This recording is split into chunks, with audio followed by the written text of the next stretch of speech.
नमस्कार, स्वागत है आप सभी का इंडिया न्यूज के डिजिटल प्लेटफॉर्म पे। बिहार की बड़ी खबरों पर विस्तार से चर्चा करेंगे। मैं हूं प्रियांशी। कंचनजंगा हादसा, शताब्दी एक्सप्रेस की वजह से 4 ट्रेनें रद्द। पश्चिम बंगाल के रंगापानी स्टेशन के पास कंचनजंगा एक्सप्रेस ट्रेन हादसे के बाद रेल परिचालन बुरी तरह प्रभावित हुआ है।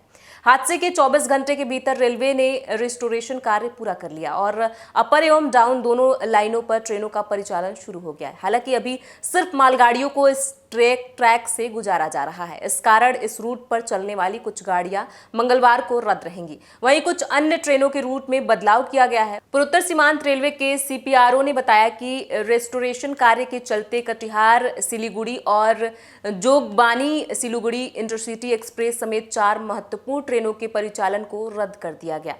वहीं कुछ ट्रेनों का रूट बदल दिया गया है और कुछ गाड़ियों को नियंत्रित करके चलाया जा रहा है। अब रुक करते हैं अगली खबर का। बिहार की 173 विधानसभा सीटों पर एनडीए ने इंडिया को पछाड़ा।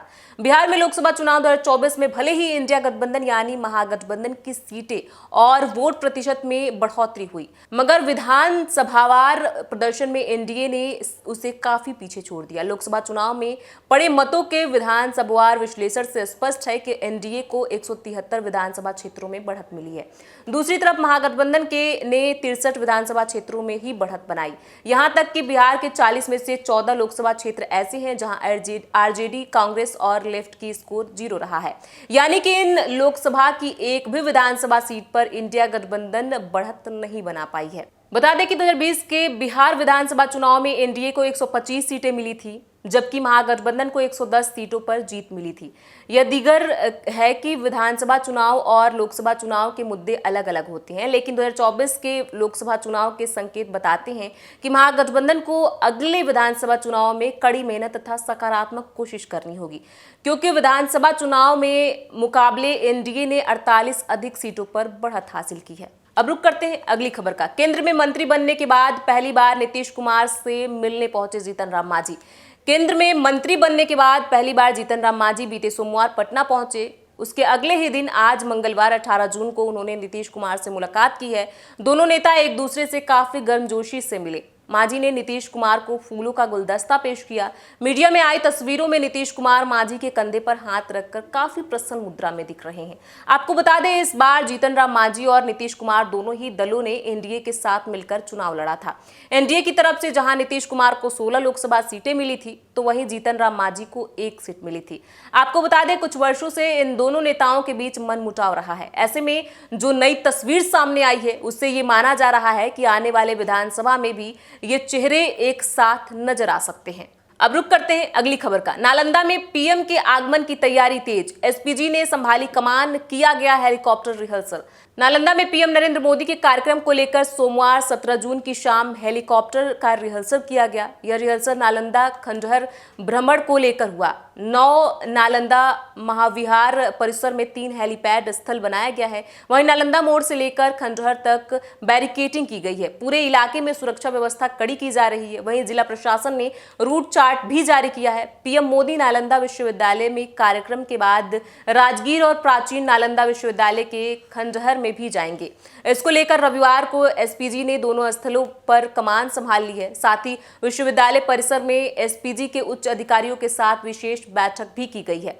बैठक के दौरान सुरक्षा को ध्यान में रखते हुए विभिन्न पहलुओं पर विचार विमर्श किया गया है। 19 जून को सबसे पहले प्रधानमंत्री नरेंद्र मोदी नालंदा विश्वविद्यालय के नेट जीरो परिसर का शुभारंभ करेंगे। फिर परिसर में ही पौधारोपण कर उसके बाद खंडहर भ्रमण करने के लिए आएंगे। उसके बाद वो वापस लौट जाएंगे। इस कार्यक्रम में कई देशों के राजदूत भी शामिल होंगे। अध्ययन कर रहे कई देशों के छात्र छात्रा भी मौजूद रहेंगे। नालंदा विश्वविद्यालय के कुलपति प्रोफेसर अभय कुमार सिंह लगातार इस कार्यक्रम पर नजर बनाए हुए हैं।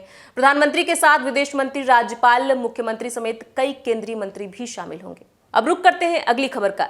ट्रेन के विलंब से चलने पर यात्रियों ने किया हंगामा। एकमा रेलवे स्टेशन पर रेल यात्रियों ने गोरखपुर हटिया मौर्य एक्सप्रेस के 3 घंटे विलंब से चलाए जाने पर जोरदार हंगामा किया। गोरखपुर से हटिया तक चलने वाली मौर्य एक्सप्रेस के 3 घंटे विलंब से एकमा स्टेशन पर पहुंची। उससे पहले मौर्य एक्सप्रेस से यात्रा करने वाले यात्री इस भीषण गर्मी में स्टेशन परिसर में ट्रेन के आने का इंतजार करते रहे।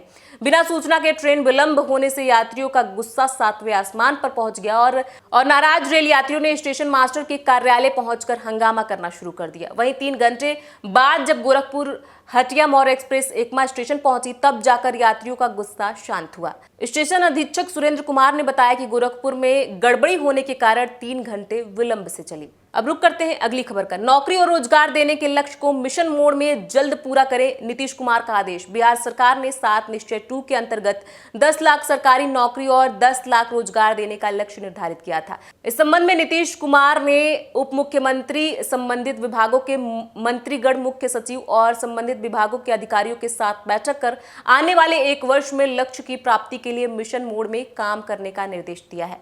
सीएम ने विभिन्न विभागों में बची हुई नौकरियों को देने के लिए कार्य योजना बनाकर जल्द पूरा करने को कहा है। दरअसल 2020 से लागू 7 निश्चय 2 के अंतर्गत मुख्यमंत्री ने 10 लाख सरकारी नौकरी और 10 लाख रोजगार देने का लक्ष्य निर्धारित किया था।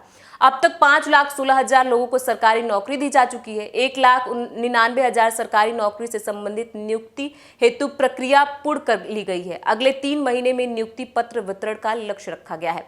इसके अलावा 2,11,000 नई नियुक्ति के लिए अधियाचना विभिन्न आयोगों को भेजी जा चुकी है, जबकि 2,34,000 पदों पर नियुक्ति के लिए अधियाचना विभिन्न आयोजन को भेजने के लिए प्रक्रियाधीन है।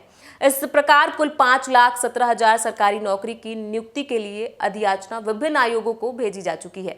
वर्ष 2024-25 तक नियुक्ति पूर्ण करने का लक्ष्य निर्धारित है। 7 निश्चय 2 के अंतर्गत मुख्यमंत्री ने निर्धारित 10 लाख सरकारी नौकरी देने के लक्ष्य के विरुद्ध आगामी वर्ष तक 12 लाख से अधिक लोगों को सरकारी नौकरी दे दी जाएगी।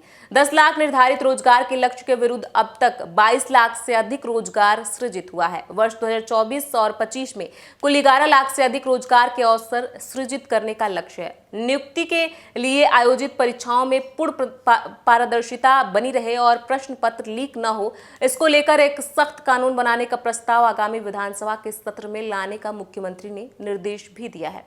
बिहार की बड़ी खबरों पर विस्तार से चर्चा करते रहेंगे। इन खबरों पर आपकी क्या राय है, हमें कमेंट बॉक्स में लिख के जरूर बताएं। बहुत बहुत शुक्रिया।